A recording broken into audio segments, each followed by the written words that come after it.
Bueno, ongi etorri, ama eme ume saioaren bigarren denboraldiko gaurko beste saio hontara. Nabarmentzen nahi garen moduan, azken saio hauetan, bigarren denboraldi hontan agian pixkat aldatu dugu planteamendua, ez? Joan den denboraldian testigantza pertsonaletatik abiatzen ginen batik bat, baina denboraldi hontan gehiago nahi genuen gai zehatz bat hartu, ez? Eta horren inguruan aritua edo aditua den norbaitekin, gai horren inguruan gehiago sakondu. Eta gaurkoan, pila bat entzuten da, ez? Azken urte hauetan osasun mentala gora, osasun mentala bera. Eta, hortarako gaur, gizakion psikian funtzionamenduan interesa piztuta, psikologia ikasketak burutu zituen Andrea Aranguren elosegi psikologoa daukagu gurekin. Ikasketak burutu zituenetik hortan dihardu, pertsonan zaintza osasun mentalari dagokionez burutzen, ongizate emozionala saiatzen, ez? Bere pazienteekin edo bere taldeekin lantzen. Eta, hain justu, pixka gurera ere, amatasunarekin zer ikusia, ez? Eta hainbestetan ekartzen du, amatasunak dakarren karga mental, buru hauste,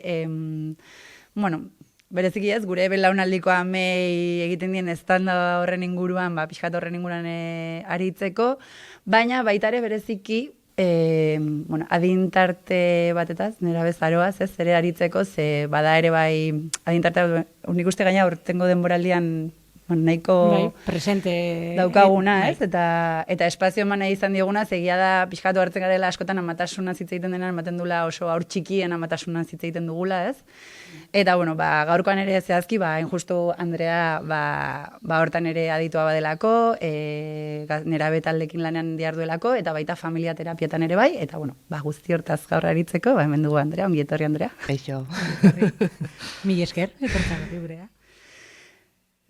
Eta hasteko hori, pixkat igual meloi orokorretik, ez? Eta jake gure zer lerroa edo amatasunetaz hitz egitea den edo, pixkat zuk ikusten duzunagatik eta zure esperientziatik, zein ikusten dituzu dela gaur egungo belaunaldian amagarenen buru hauste handienak edo, non daude, ez? Ama milenial hauen gaur egungo pila bat hitz egitea ansidadeaz, ezakit beti ansiedadea den, edo oso modu errexan erabiltzen ari garen ja termino hori. Baina, osasun mental arazo horiek edo buru hauste horiek, pixkan nondik ikustuzu direla gaur egun? Nik uste dut kontsultara etortzen direnak, bai dagoela antxietate kuadro bat, bai dagoela antxietatea hor, pilpilean. Antxietate azkenean emozio, dene dugun emozioa da, baina gauza da gainezka egiten digunean hor bihurtzen da arazo, ez? Nik uste dut, zuk esan duzu, ez? Batez ere amatasun txikietaz hitz egiten dugula, depende, igual zuek hortan jardun duzue azken denboraldian, eta hortan zaudete ere bai momentu honetaz, ez? Baina nik uste dut bezaroaz ere asko hitz egiten dela, batez ere sare sozialetan, ez? Komunikabideetan, normalki komunikabideetan beti daude aspektu negatiboak, ez? Gero hitz egingo dugu nera bezaroak dituen aspektu politetaz. Baina bai, nik uste antxietatea dela sintomatologia potente antxietatea eta, depresio txikiak ere egon daitezke. Askotan antxietatea eta depresioa batzutan eskutik doaz, ez? Batzutan antxietatea bakarri da, batzutan depresioa bakarri da, baina batzutan, hor bietan egon daitezke. Eta zerrek sortzen duen antxietatea, nik uste dut gauza asko daudela, ez? Baina lehenengo aburura etorri zitzaidana izan zen kontziliazioaren gezurra, eta honek darraman karga mentala, ez? Kontziliazioa, garatzen ari den aspektu bada, saltzen digute garatua dagoela. Baina, sorpresa, ez dago. Ez, kontziliazioa zer da, reduzitualizatean ere jornada, eta hori ez da, berez kontziliazioa da, zaintzeko egindako gauza bat, eta gaur egun zen presetan bermatzen da hori, baten bat badago, baina orokorrean, ez sistema publikoan, ez sistema pribatuetan, hori ez da bermatzen, ez? Eta askonan kontziliazioa biltzen da, gauzak egiteko, ez aurrekin egoteko, ez aurrak zaintzeko, ez? Enkargo hau egiteko, enkargo bestea... probesteko ritmoa jarraitu alitzatea. Hori da, ez? Orduan, batean saldu zaigu kontzilizioa dagola, eta batean iristen gara matasunera, eta... zer dago? Ez dago, ez? Eta orduan, errealitatearen eta teoriaren arteko talka horrek, askotan sentirazten du pertsona dagoela gaizki, eta ez, sistemak sortarazten du talka hori, ez? Noski hor, amatasun bajatik hasten da, hau, ez? Amatasun baja berez aurra zaintzeko dago, baina zertarako erabiltzen da. Ez, da askotan baja, edo inkluso gero hartzen den excedentzia, oraindik aurreko temporadan hitz egiten zenuten, ez, askotan amak hartzen duela excedentzia hori, ez, baina hor ja bere gain hartzen du etxearen zaintza, antolakuntza, ja hasten da, bere karga mental hori, askotan bakarka egiten, ez. Badago teoria bat ere bai, ez, ematen dula teorikoki pues, aitaren edo bikotearen rola aldatzen ari dela, baitak ere presenteago nahi dutela, ez. Baina errealitatean gero, posible dute, egiten dute, badakite nola egin, eta amaek uzten dugu tokia. Ez, orduan, iristen dira askotan kontsultara, pentsatuz beraien gandagola zerbait gaizki, baina kontekstuari begiratu bartzaio, ez? Nola dago kontekstua?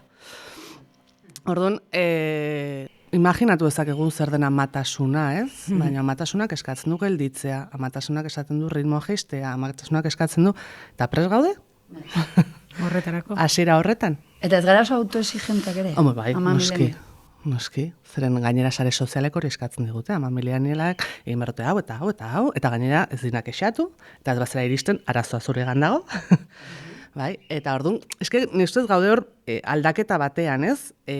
Trantsizio batean, baina ez dakigula noruntzu goazen ez da ere. Ez amak, ez aitak, nik beti sartzen ditut pixkat zakuan, ez? Zeren aitak eroso galduak daude.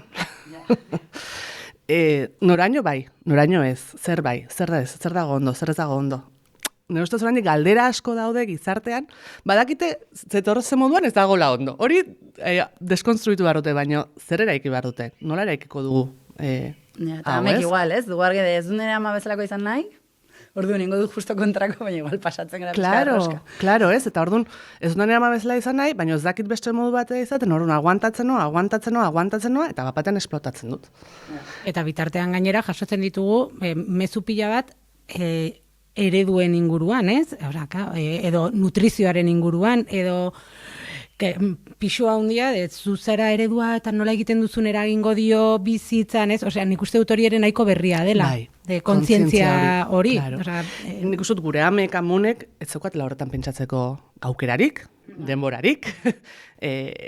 Bueno, pues egiten zuten altzuten, baina, claro, gaur egun pixkal gizarteak, osasun mentaleak hartu duen indarrarengatik, haurtzaroak hartu duen indarrarengatik, pues claro, derrigortzen digute hau dena rebisatzera, ez? Ta hori da beste puntu bat ikusten duena asko kontsultan, ez? Asko etortzen dira kontsultara beraien haurtzaroa, esaten, amandora izan zen erekin, zuk esan duzuna, nik ez dut horrela izan nahi, baina ez dakit beste modu batera izaten, eta horrek asko mugitzen du, ama izaten da izenean, batean, claro, zuk esan duzunez, beste aldean nago, nire amazena orain amona da, eta gainera, amona bezala ez duz zer ikusirik amazenarekin, eta horrek pixka eta aserretzen hau, nuen nola zaintzen induzun, eta orain nola, baina, ez, zer da hau, gero beste zati bat dago ere bai, familiarekin harremanak, aldatzen dira, aurra sortzen denean familiarekiko harreman ere, egun kokatu bar naiz berriro, bikotaren gurasoak, nire aizpak, bestaren, bai, horre ere, daude gatazka, normalki, bikotea zegonean jazoden gatazka latenteak, bapatean, bum, esplotatzen dute, ez, eta hor kulpa, ez baiotuzten, ez baute egiten, hautsi nahi baldut dinamika, familia dinamika batekin, ez, hor agertzen diren erruduntasuna, bueno, brutala da, ez. Daia, iristen da momentu bat, ez, pasatzen duzun momentu aldaketa superpotente hori, lehenengo urte horiek igual jazade kokatzen, eta batean, txikiak haunditzen dire, eta nerabe bilakatzen dire, eta orduan, ez? Igual, lortu duzunean, akaso. Manejatzen du, hau pixka bat, eta orduan, batean. Hori da, nik uste dut, nerabe gurasoen kezketako bat, ez? Batean kontrolatzen dudana, ja ez dut kontrolatzen. Batean balio zidana, ja ez dut balio, ez? Azkenean, nerabe zaroan nik ulertzen dut, azkenean, erabezaroan pentsatzen dugu, moteioiak edaten dute, ez dira batere respetuosoak, ez dute batere kontzientziarik, individualista dira, ez? Beri dago irudi pejoratibo bat, ez? Eta egia esan, erabezaroa kanpotik ikusia oso polita da. Claro, bizi behar da, ez? Guraso bezala bizi behar da nerabezaroa, ez? Baina azkenean nik ulertzen dut nerabezaroa familia krisi bat bezala, baina krisi aldaketa bezala ikusita, ez krisi aspektu pejoratibo batean baizik eta gauzak aldatzen diren momentu batean. Hasiera batean, bikotea dago, oso pozik, bolkuko dugu metxo bat, eta bueno, ja hiru gaude, hiru lau, depende ez, bat edo bi eukitza ditugu, no? Eta pasatzen ditugu 10, 11, 12, 13 urte,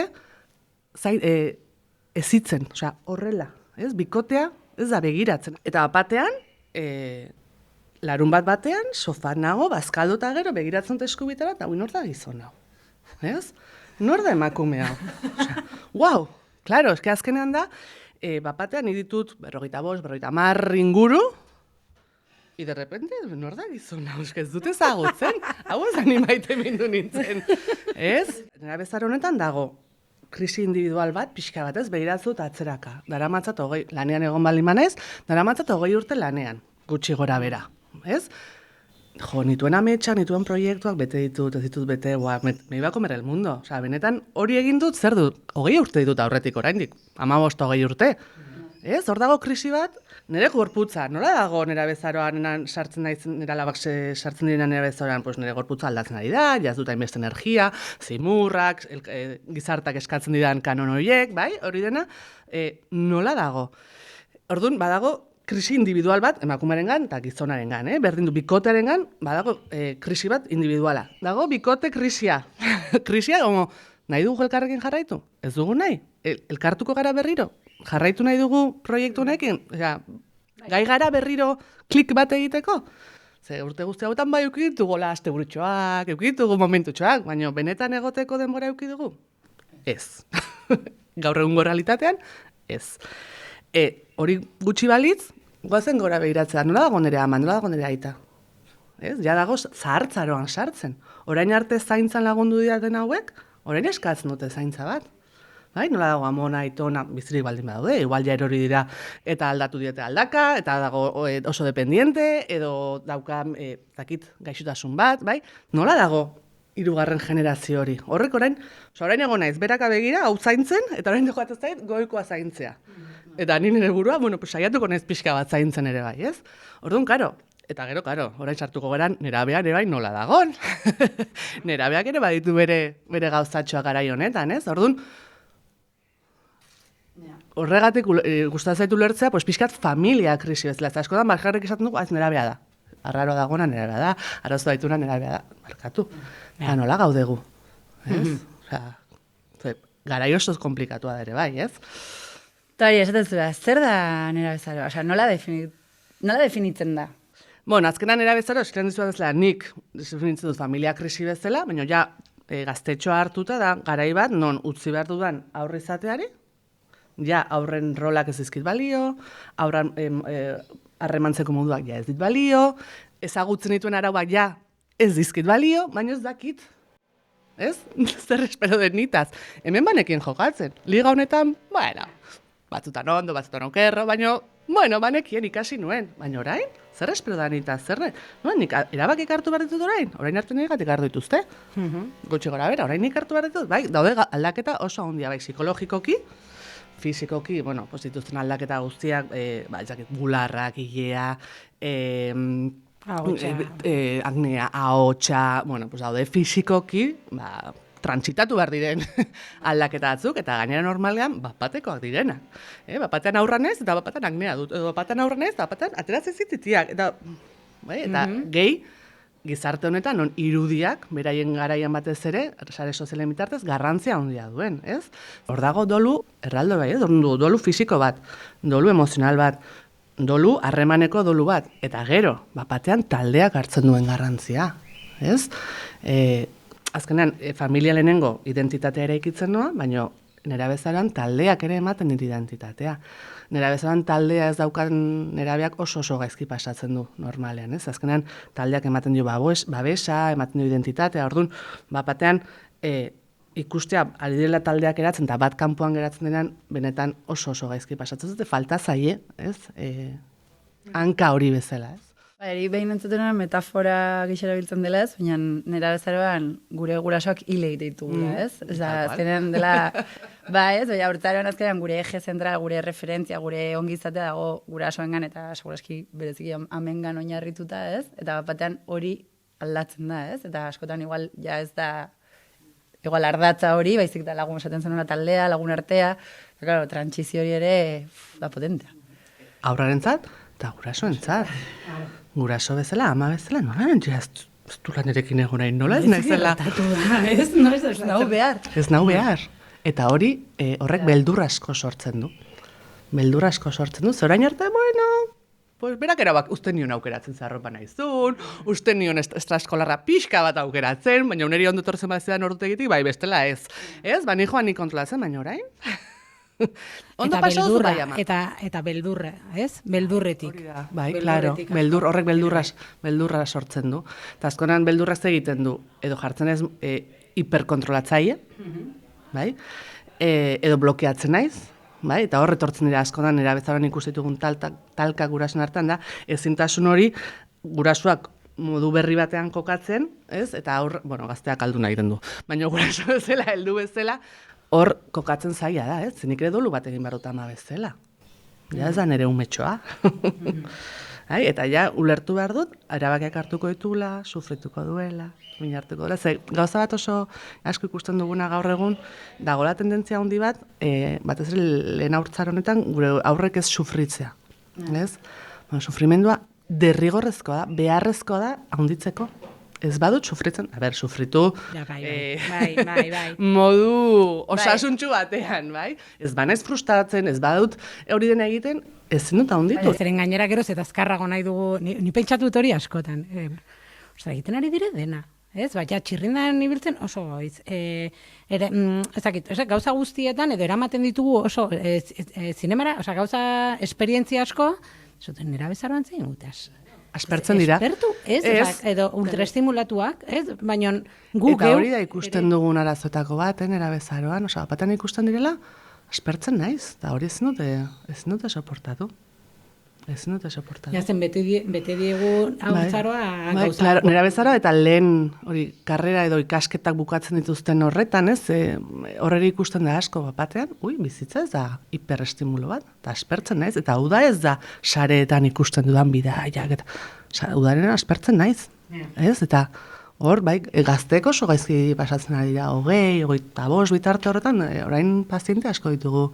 Eta ikustuzu gauzetako bat hori dela, ez? Hiperestimulatok egon direla, eta batean. Bakarrik lana, lagunak, eta bakarrik.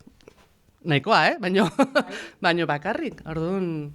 Eta zein dira, orduan, batzuk dituzun taldeetan, eta gehien errepikatzen dien talkak edo guraso nerabe artean edo komunikazio. Gurasoek zailtasuna askatzeko. Autonomia emateko, lehen aipatzen zenuen beldur horretatik, ez? Nik beti taldetan beti egitu galdera bat, zer egiten diozu zure seme edo alabari oraindik, bera gai dena bakarrik egiteko. Bueno, ez dakizu ze gauzak ateratzen diren, ez? Eta askotan hor konturatzen dira, gauza txikietaz ari naiz, ez naiz esaten ari ja autobusean bakarrik Donostira jutea, ez, kiroletako motxila egin, maila ez jarri, ez dakit, gauza txikiak, egunerokotasuneko gauza txikiak, ez? Eta horiek lehenko karga mental famatu horretan sartzen ditut barruan, ez? Orduan, talka hor dago, autonomia horretan, nerabeak nahi duen autonomia gehiago, baina ez ditu nahi ardurak hartu, normal, berak normal hori nahi izatea, ez? Bai, ez gogorarazi ez pixka bat mobilaren aferarekin eta Horrela, genituzke lau edo bost podcasterako mobilarekin. Bai da, ere...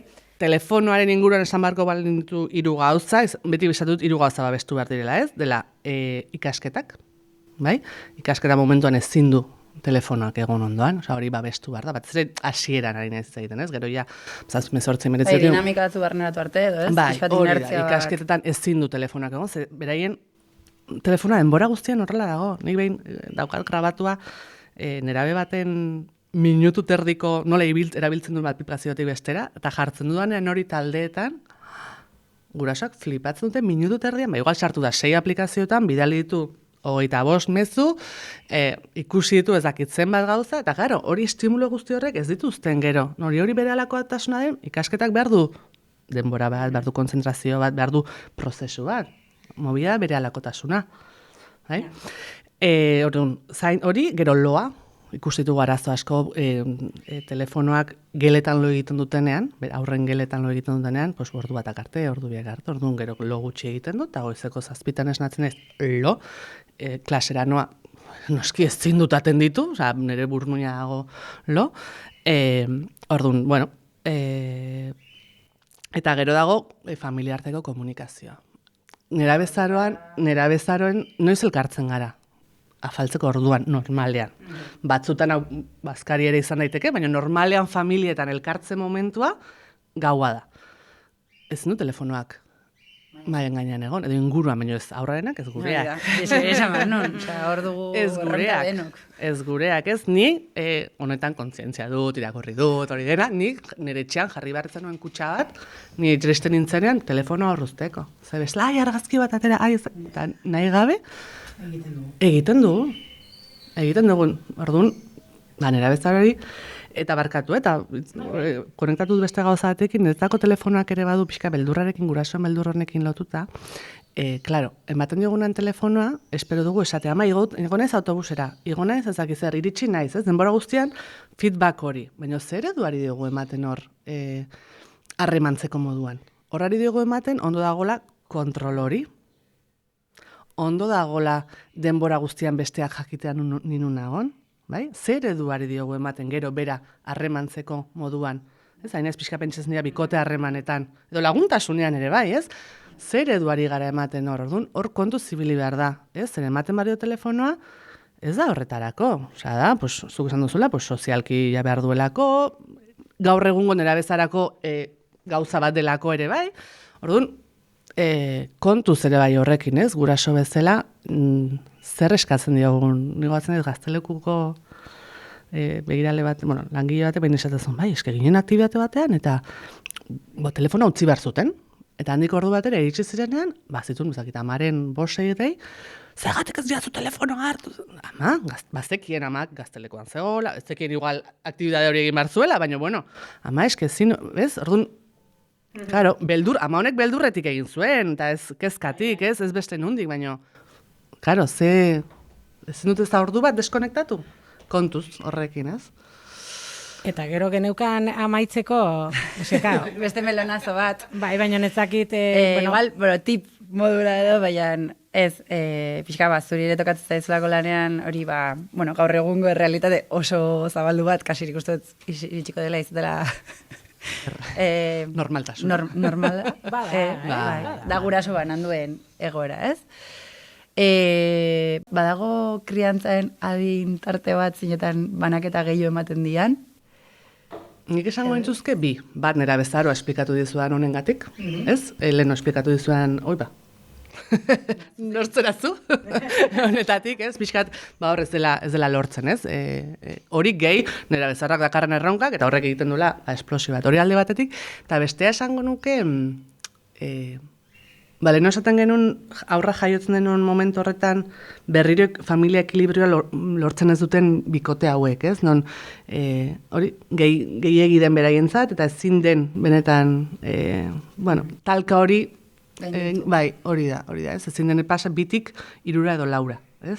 Hor, nik, gero gotazen momentuan gerta daiteke, baina nik esango nuke hola pixka bat, dela hori, lehenengo fase hori pasa ezin izan dutenak, eta orduan txikitatik bananduak dituzten gurasoak, eta nera bezaroa ere esango nuke. Ez, eta hor bat, eskenik entzun nuen behin, oso oikoa zela, eta ere hor askotan gertatzen dela, igual, bigarrena izan da, igual, lehenengoa jaiotzen da, ez, eta, pues da hori esaten duna, ez, hasieran, kriston, pues hori, golpea, esaten zera, kokatu hartzera zure realitate hori hortan, baina, superwoman bezala, ez esatuzu, nik alde guzti honekin, eta saiatzen nahi superbibentzia moda, baina, kara, bapaten izten da bigarren bat, eta hori egiten duela denak, ez? Osea, dia delako...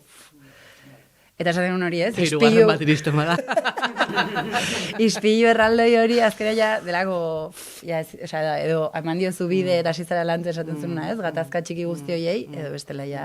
Zaila, bai. Bai, edo ez ikusena egiten dut, baina batzutan ezin da, osea, talkaina handia da ezin dela ez ikusena egin. Ez ikusena esan nahi du, zentratzen naiz hezkuntzan. Esan dut, ez dut begiratu ere egiten, ez? Bikotea, baina bai, zer ikusi handia du horrekin, bai, ez? 3 laura edo 2 bostera. Eta zeintzuk dira zuk uste amaitzeko? Lehen esan dituzu oso argi 3 gauza, ezakit honetan ere, banaketa prozesu batean, errespetatu beharko liratezken. Nik horre dagoet pixkat ikuspegi sesgatua, ze egon nintzen lanean gizarte zerbitzutan, eta egon nintzen oso banaketa oso bortitzetan, ez? Orduan hor, baina nik esango nuke konfliktua gurasoena da. Bai, ez erabili aurrak, ez mezulari bezala, ez arma bezala, bai, hor saiatu konfliktua gurasoen artean izaten. Ezin bada egon gurasoen arteko komunikaziorik erabili 3garrenak, baina ez aurrak. Ezakit bertzait abokatua izan behar duen, mediatzaile bat izan behar duen, familiak izan behar duen, ezakit nire aizpak, nire amak, nire berdin zait, baina aurrak utzi pakean. Zain hor sartzen dira aurrak leialtasun konfliktua handi batean, ez? Leialtasuna jartzen da, ama maite behar dut, aita maite behar dut, baina amari ezin dut esan aita maite dudala, baina aitari ezin dut esan ama maite dudala, eta karo, bikote berriak baldin badaude, ez, porque bikote berriak ez da bitartean? Bueno, baina bikote berriak sartzen direnean jokoan, hori ere berriro asko mugitzen da, ez?